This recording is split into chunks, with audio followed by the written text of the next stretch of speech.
भगवान का नाम दिल में रखो, चाहे धोती पहनो चाहे पैंट, कोई फर्क नहीं पड़ता कि आपका ड्रेसअप कैसा है, आपका मन कैसा है, ये बहुत मायने रखता है। हाँ जी, राष्ट्र या जर्नल कर्नल हो या, राष्ट्र का जर्नल कर्नल हो या, काल सभी को खा जाएगा, काल सभी को खा जाएगा, चाहे लेडी हो या जेंट्स, जगत में कोई न परमानेंट, जगत में कोई न परमानेंट, कोई परमानेंट नहीं है, सब आएंगे और सब जाएंगे। अजामिल ने देखा कि परमानेंट मैं यहाँ नहीं हूँ, बचे थे 12 साल। अजामिल ने उन 12 सालों में इतना भजन किया, इतना भजन किया कि वह भगवान के परम धाम को चले गए। केवल नाम का प्रभाव है, नाम के बल पर अजामिल जैसे पापी की सदगति हो गई। बोलिए भक्त वत्सल भगवान। ऐसे परम दयालु परम कृपालु भगवान को हम ना जाने ना समझें तो हमारे जैसा अभागी कौन है। ऐसे भगवान की शरण में हम ना जाएं तो हम जितना अभागी कौन है मैया। अभागी तो हम ही हैं जो भगवान की शरण में नहीं जाते। हम कहते ही नहीं कि विधाता हमें अपना लो, हम आपके हैं, हमारा कोई नहीं है आपके सिवा। हम ये कहती कब है? हम तो दुनिया के लोगों से मदद मांगने जाते हैं, भैया तुम कर दो हेल्प, भैया तुम कर दो मदद, तुम कर दो।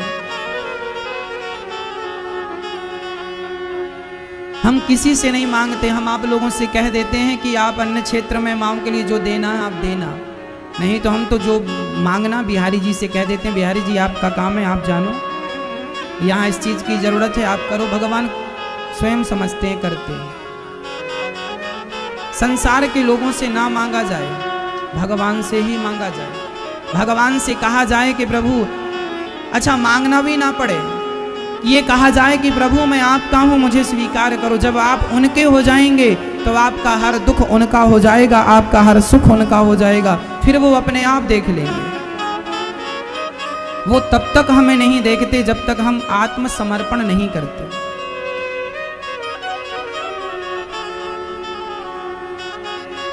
ऐसे ही भगवान के एक भक्त हुए हैं वृत्तासुर। इंद्र के हाथों उनकी मृत्यु हुई है। वो थे तो राक्षस, पर राक्षस होके भी वो भगवान की स्तुति करते थे। दासानुदासो भवितास्मि बोले, मैं भगवान का दास बन जाऊं। अच्छा मैया, भगवान की भक्ति करना जितना आवश्यक है भगवान के, यदि भगवान में मन नहीं लग रहा है कोई बात नहीं, उनमें मन लगा दो जिनका मन भगवान में लगा हुआ है, बस उनसे भी तो उद्धार हो जाएगा। इसलिए हमारे यहाँ गुरु होते हैं। हमारा मन डायरेक्ट भगवान से नहीं लगेगा, पहले गुरु में मन लगे, क्योंकि गुरु जी का मन भगवान में लगा तो इनडायरेक्ट भगवान से कांटेक्ट बना रहेगा, संपर्क बना रहेगा। इसलिए गुरु की व्यवस्था हमारे यहाँ होती है। गुरु के बिना भवसागर को पार जाना बड़ा मुश्किल है। ये दास अनिरुद्ध जब वृंदावन आया, कुछ नहीं हम जानते थे, हमारे गुरु जी ने हमें पढ़ाया, मंत्र की दीक्षा दी, सुंदर सी परंपरा से जोड़ा। जब हम गुरुजनों की सेवा करते हैं तो गुरुजनों की सेवा का प्रतिफल हमें मिलता है। बस सेवा आपसे बताऊं मेरी माँ, जीवन में जो भी करना निष्कपट भाव से कर, थोड़ा ही करना, कपट रहित होके करना। भगवान से प्रेम तुम 2% करना, उतने में काम बन जाएगा, लेकिन वह प्रेम निष्कपट भाव से, बिल्कुल निष्कपट हो। गुरु से प्रेम वह भी निष्कपट हो, कपट रहित होना चाहिए, निष्कपट, पूर्ण रूप से समर्पण।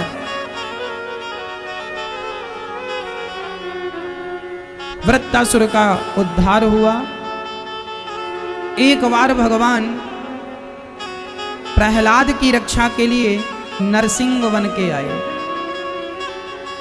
देखो भगवान धरती पे बार बार क्यों आते हैं? जब जब हो ये धर्म की हानि, जब जब भक्तों पर कोई अत्याचार करता है ना मैया, जब जब भक्त पर आंच आती है ना, सच कहता हूँ जब जब सच्चा भक्त सताया जाता है, तब तब भगवान किसी ना किसी रूप में प्रकट होकर के उसकी रक्षा करते हैं। यदि आप सच्चे भक्त हैं और आपको कोई सताएगा, सताने वाला बचेगा नहीं साहब। मैं आपसे फिर हाथ जोड़ के कहता हूं, मैंने अपने मेरे जीवन के 31 साल पूरे हो रहे हैं, 27 आ रही है। आज कौन सी तारीख है? कौन सी है आज? 24, 23, आज 23 तारीख है। अभी 27 सितंबर को ये दास अनिरुद्ध का शरीर 31 साल का हो जाएगा। ये दास की आयु 31 साल की हो जाएगी। 31 कंप्लीट, 32, 32 रनिंग चालू हो जाएगी। मैंने इस आयु में ये देख लिया कि जीवन में कभी भक्तों को मत सताना, क्योंकि मैंने अपनी आंखों से देखा है जिस जिस व्यक्ति ने भक्तों को सताया है बचा नहीं। घटना में ग्रंथों से दूं या आंखों देखी दूं, एक ही बात है। आंखों देखी तो मैं आपको क्या क्या बताऊं, वो नहीं बताता, मैं शास्त्रों की बताऊं। रावण ने विभीषण को त्यागा। जिस तारीख को रावण ने विभीषण को लात मार के निकाला, रावण के जीवन में वो तारीख दूसरी बार नहीं आई। हाँ या ना? आई? रावण के जीवन में वो तारीख लौटकर दोबारा नहीं आई मैया। इसलिए कहा करता हूं, किसी को सताना मत, बेफिजूल किसी को मत सताना। बद्दुआएं, तलवार से किसी को काट दिया जाए तो शायद बच जाए, गोली से किसी को मार दिया जाए शायद बच जाए, पर बद्दुआएं किसी की मिल जाए तो पत्थर भी फट जाता है। बद्दुआएं ना लेना किसी की। और बद्दुआएं तब निकलती हैं जब आप किसी को जरूरत से ज्यादा सताते हैं। खासकर गरीब आदमी को ना सताना।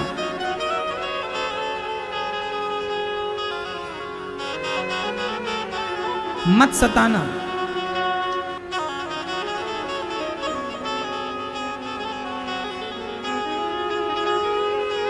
मैं आपको प्रमाण मेरी आंखों के सामने बहुत हैं, लेकिन मैं आपको बताना नहीं चाहता।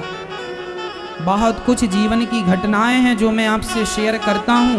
मैं अपने जीवन की कुछ ही बातें आपसे शेयर करता हूं। बहुत कुछ शेयर करने को है, बहुत कुछ बताने को है। समय समय पर मैं बताता रहूंगा। किसी प्रकार से किसी को ना सताइएगा, बस इतना याद रखो, कम शब्दों में बस समझ लो। मैं किसी का दिल नहीं दुखाता मैया, किसी का। यदि मैं एक तो किसी को कठोर शब्द नहीं कहता, और यदि मेरी वाणी से कुछ गलत निकल जाए तो मैं उसका बहुत बड़ा प्रायश्चित करता हूँ। हे भगवान, मेरे से ये शब्द कैसे निकल गया, क्यों निकल गया? कई बार कथा में ही मैं कुछ ऐसे शब्दों का प्रयोग कर देता हूँ जो आपको अच्छा नहीं लगता, मुझे भी अच्छा नहीं लगता, निकल जाता है। मैं जाने के बाद बहुत पश्चाताप करता हूँ कि मैंने ऐसा क्यों कह दिया, ऐसे शब्द का प्रयोग मैंने क्यों किया, क्यों बताया, क्यों कहा मैंने ये। बहुत गिलानी होती है अंदर से कि मेरे से क्यों ये गलती हुई, क्यों त्रुटि हुई। विधाता, मेरी वाणी से कभी कुछ गलत ना निकले। रोज जब मैं सवेरे उठता हूँ ना, मेरी माँ आंख खुलते ही भगवान से एक ही प्रार्थना करता हूँ, विधाता मेरी वाणी से किसी का दिल ना दुखे। मैं अपनी वाणी से किसी का दिल ना दुखाऊं, दे सकूं तो लोगों को प्रसन्नता दूं, खुशी दूं। मेरे द्वारा किसी की आंखों में आंसू ना आए। विधाता बस आंसुओं से बचा लेना, आंसुओं से बचा लेना। मेरे द्वारा खुशी के आंसू आ जाएं चलेगा, किसी को दुख के आंसू ना आए। बस मैं ऐसा कोई काम ना करूं कि किसी को रोना पड़े मेरे कारण, ना, मैं नहीं करता ऐसा कोई काम। खुशी देने का अधिकार तो मुझे है, पर किसी को दुख देने का अधिकार मुझे नहीं है। इसलिए नहीं देना चाहिए दुख। रोज सवेरे भगवान से कहा करो कि मेरी वाणी से किसी का दिल ना दुखे, मेरा ऐसा व्यवहार ना हो कि मेरे व्यवहार से किसी का दिल दुख जाए। मनसा वाचा कर्मणा, मन से वाणी से और कर्म से मेरे द्वारा किसी का बुरा ना हो। प्रहलाद जी के साथ बुरा किया किसने? उनके पिता ने। परिणाम सब जानते हैं। प्रहलाद छोटे से थे, सत्संग करते थे तो पिताजी हाथ पकड़ के ले आते थे, क्यों रे बड़ा सत्संगी बन रहा है, मारते थे। हिरण्यकश्यपु प्रहलाद जी पर बड़ा अत्याचार करते थे। उनकी बुआ जी आई होलिका, कहा मैं प्रहलाद को गोद में लेके बैठूंगी, मार डालूंगी। प्रहलाद को मारने का कितना षड्यंत्र रचा हिरण्यकशिपु ने, लेकिन क्या एक भी षड्यंत्र कामयाब हो सका मेरी मां? जीवन में चुनौतियों से घबराना मत, जीवन में विपत्तियों से घबराना मत। जितनी विपत्ति आवे, जितनी चुनौतियां आए, अपना विश्वास भगवान के प्रति और मजबूत करते जाना, फिर देखना कि इसका परिणाम क्या होता है। थोड़ा सा धैर्य रखना मां। ईश्वर के घर में थोड़ी देर लगती है। क्या लगती है? देर तो है मैया, अंधेर नहीं। थोड़ा इंतजार कीजिएगा, सब्र रखिएगा, परिणाम आएगा, आएगा। आशा रख पगली, आएगा, आएगा, परिणाम जरूर आएगा। क्या रखना है हमें? आशा, बस। प्रहलाद जी को हिरण्यकशिपु ने पहाड़ से फेंकवाया। प्रहलाद जी ने एक भी शब्द किसी के प्रति गलत नहीं कहा, एक भी शब्द नहीं गलत कहा कि हे भगवान मैं तेरी इतनी भक्ति करता हूं, इतना दुख। प्रहलाद जी के जीवन में इतना दुख आया मां कि हमारे और आपके जीवन में तो इतना दुख आ ही नहीं सकता। हमारे और आपके जीवन में इतना दुख नहीं आ सकता जितना दुख प्रहलाद जी के जीवन में आया। लेकिन धन्य है प्रहलाद जी, मैं आपके चरणों की धूल अपने माथे पर रखता हूँ। आपसे मैंने यही सीखा कि जीवन में कितना भी कष्ट आवे, कितनी भी मुसीबत आवे, लेकिन अपने भगवान के प्रति अपनी श्रद्धा को कम नहीं करना चाहिए, अपने विश्वास को कम नहीं करना चाहिए। यदि श्रद्धा विश्वास ज्यों की त्यों है, बढ़ी है, बनी है, तो एक ना एक दिन भगवान नरसिंह खंबा चीर के आएंगे, जरूर आएंगे, आएंगे। बस आशा रख पगली, आएंगे। प्रहलाद जी पढ़ने के लिए गए अपने गुरु शंडामर्क के यहाँ, पढ़कर आए। पिता ने कहा बेटा क्या सीखा? प्रहलाद जी ने नवधा भक्ति सुना दी। श्रवणम कीर्तनम विष्णु, स्मरणम पाद सेवनम, अर्चनम वंदनम दास्यम, सख्यमात्मनिवेदनम।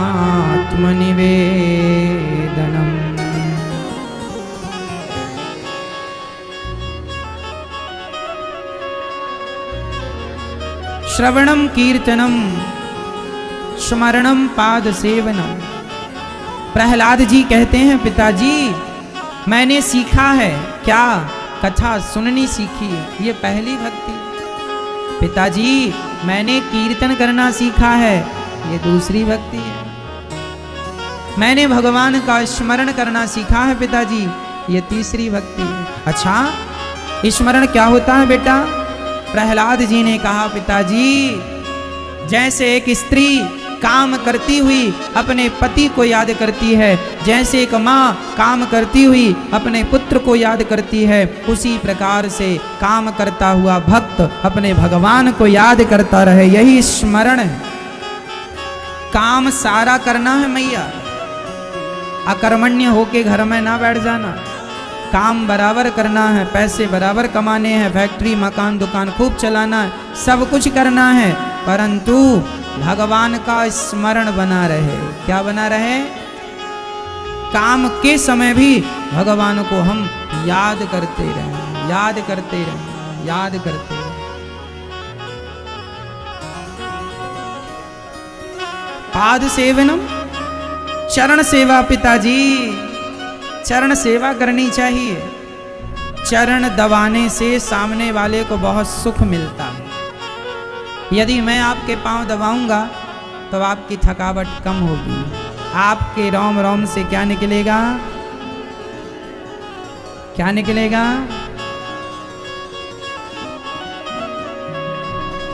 क्या था मैया? आशीर्वाद निकलेगा, दुआएं निकलेंगी। तो पांव दबाने में यदि फ्री में हमें दुआएं मिल रही हैं तो क्या घाटे का सौदा है? घाटा है? इसलिए कभी भी बैठो अपने से बड़ों के बीच में तो उनके चरणों में बैठ के उनका पांव पकड़ के दबाते रहो, आशीर्वाद मिलता रहेगा, दुआएं मिलती रहे। इसलिए ये दास अनिरुद्ध रोज अपनी माओ के चरणों की सेवा करता है। 200 वृद्ध माओ में लगभग कुछ माओ की आज कर लेता हूं तो कुछ माओ की बची हुई माओ की कल कर लेता हूं, फिर आज फिर कल, से एक साथ सबकी समय अभाव, समय कम रहता है, पर कोशिश करता हूं कि रोज माओ का दर्शन करूं और रोज माओ के चरणों की सेवा करूं। एक भी दिन ऐसा नहीं बीतता भक्तों जिस दिन मैं अपने माओ के चरणों की सेवा ना करूं। रोज दास अनिरुद्ध को अवसर देती हैं माँ सेवा का, चरणों की सेवा। इन माओं के अंदर से आशीर्वाद निकलता है, इन माओं के अंदर से दुआएं निकलती हैं। ये दुआएं हमें फ्री में मिल रही हैं। यदि फ्री में हमें मिले तो लेने में नुकसान है क्या? हाँ, नुकसान नहीं है। इसलिए हमें इन माओं की सेवा करनी चाहिए, इन माओं के दर्द को कम करना चाहिए। माँ के पास मैं रोज जाता हूँ, रोज पूछता हूँ, माँ आपको कोई तकलीफ तो नहीं है? कोई कष्ट तो नहीं है? खाने में कोई तकलीफ, रहने में कोई तकलीफ, कपड़े कम तो नहीं है, दवाइयाँ कम तो नहीं? हम रोज अपनी माँ से मिलने जाते हैं। कोई माँ कहती है बेटा ये दवाई खत्म हो गई है, तुरंत माँ की वो दवाई उपलब्ध कराई जाती है। माँ कहती है बेटा अब ठंडी लगने लगी, जरा हमें मोटा वाला कंबल चाहिए, तुरंत व्यवस्था उन चीज़ों की होती है। माँ जो कहती हैं वो होता है। ये जीवन सेवा के लिए है, इसलिए सेवा करो मन लगा के। सेवा पहले बचपन में आपने सुना था, करोगे सेवा मिलेगी मेवा। सेवा का फल मिलता जरूर है। इसलिए हम रोज अपनी माँओं की सेवा करते हैं और आपसे कहते हैं आप भी किसी एक माँ का सहारा बना करो, किसी एक वृद्ध माँ को आप भी गोद लो, किसी एक माँ को आप भी रोटी देने का संकल्प करो। प्रहलाद जी कहते हैं पाद सेवनम अर्चनम वंदनम दास्यम सख्यमात्म निवेदनम। कथा श्रवण करना पहली भक्ति है, कीर्तन करना दूसरी भक्ति है, स्मरण करना तीसरी भक्ति है, पाद सेवनम चरण दबाना चौथी भक्ति है, भगवान का अर्चन तुलसी चढ़ाया करो रोज, अर्चनम पांचवी भक्ति, वंदनम भगवान की रोज वंदना किया करो, रोज हाथ जोड़ के भगवान से कहा करो कि हे नाथ मैं आपको कभी भूलूं नहीं, आप ही हमारी माता हैं, आप ही हमारे पिता हैं और इस धरती में हमारा आपके सिवा कोई नहीं। नाथ मैं आपके चरणों की शरण ग्रहण करता हूँ। यही वंदना है। वंदनम अर्चनम वंदनम दास्यम, हे प्रभु मैं आपकी दासी हूँ, मैं आपका दास हूँ, मैं आपका सखा, आप मेरे सखा। और आत्मनिवेदनम आखिरी नवमी भक्ति है, आत्मसमर्पण तेरा तुझको अर्पण क्या लागे मेरा, बस मैं आपका हूँ आप मेरे हैं बस। प्रहलाद जी पिताजी से जब ये नवधा भक्ति कहते हैं उठाकर पटक देते हैं प्रहलाद जी को हिरण्यकशिपु। प्रहलाद जी पढ़ने फिर गए हैं और अपने मित्रों को आज उन्होंने उपदेश दिया। उनके मित्रों ने कहा क्यों रे भैया तुमने ये उपदेश कहाँ से सीखा, जिस चक्की का आटा तुम खाते हो वही हम खाते हैं, तुम में कोई ज्यादा ही ज्ञान भरा पड़ा है। तो प्रहलाद जी कहते हैं मेरे गुरु नारद जी हैं, पेट में था माँ के तब उन्होंने दिव्य ज्ञान दे दिया है। आज जीवन में परेशान वही लोग हैं मैया जिनके पास ज्ञान नहीं है, जिनको ईश्वर की तरफ से गुरु की तरफ से ज्ञान मिल चुका है और ज्ञान के साथ साथ भक्ति मिल चुकी है, वो तो हर हाल में प्रसन्न रहते हैं, खुश रहते हैं। हाँ, जैसे रखें राम जी रहना चाहिए और सीताराम सीताराम कहना चाहिए। प्रहलाद जी बच्चों को उपदेश कर रहे हैं। कौमार आचरेत प्राज्ञो धर्मान भागवता निहा दुर्लभम मानुषम जन्म तदप्य ध्रुवमर्थदम। कौमार अवस्था में छोटी सी आयु से भगवान का भजन स्टार्ट कर देना चाहिए, बुढ़ापे का इंतजार नहीं करना चाहिए। संस्कार छोटी सी आयु में, भगवान के चरणों की प्रीति छोटी सी आयु में हो जाए, क्या बुराई है। छोटा सा बच्चा भगवान का नाम भी जप रहा है और पढ़ाई लिखाई भी कर रहा है, क्या बुराई है। छोटा सा बच्चा अपने माँ बाप के चरण भी दबा रहा है और पढ़ाई लिखाई भी पूरी कर रहा है, क्या बुराई है। सिर्फ पढ़ाई कर रहा है, माँ बाप की सेवा नहीं कर रहा है, इसमें बुराई है। इसलिए पढ़ाई खूब करो पर माँ बाप की सेवा भी साथ साथ होती रहे तो क्या बुरा है। संस्कार भी आते रहे, क्या बुरा है। उसके अंदर दया है, करुणा है, सबके प्रति स्नेह है, ये संस्कार है, क्या बुरा। इसलिए कोई कुछ बुरा नहीं, सेवा करो, संस्कार दो। प्रहलाद जी जब अपने बच्चों से, मित्रों से कह रहे हैं, मेरे गुरु भगवान नारद जी हैं और वो कीर्तन करना, प्रहलाद जी कहते हैं केवल भगवान का दर्शन करना हो तो केवल नाम जपो। प्रहलाद जी नाम जपते हैं। प्रहलाद जी क्या जपते हैं? केवल नाम, केवल श्रीमन नारायण श्रीमन नारायण श्रीमन नारायण।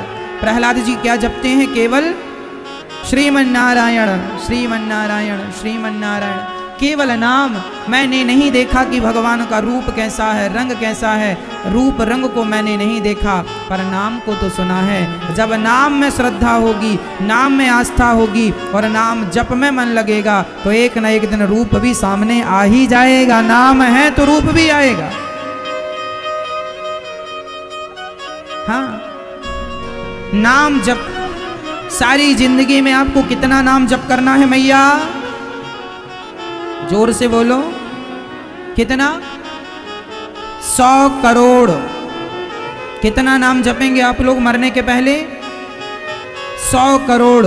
ये 100 करोड़ नाम जो जपेंगे ना आप लोग, ये 100 करोड़ नाम ही आपके 100 करोड़ धन है, पैसा।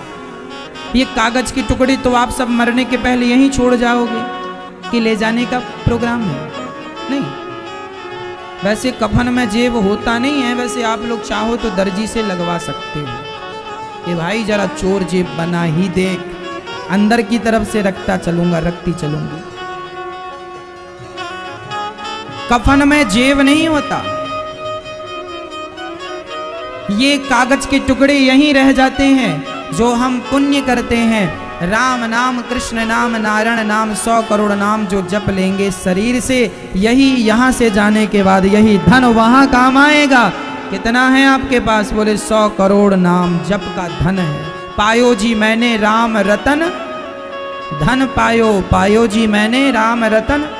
राम नाम ही धन है, कृष्ण नाम ही धन है। इसलिए मीराबाई कहती है पायो जी मैंने राम रतन धन पायो। आप लोग कब पाएंगे मैया? 100 करोड़ नाम जपना कब से शुरू करोगी? करती हो? रोज कितना कर लेती हो? कितना रोज कितना नाम जप लेती हो आप बताओ?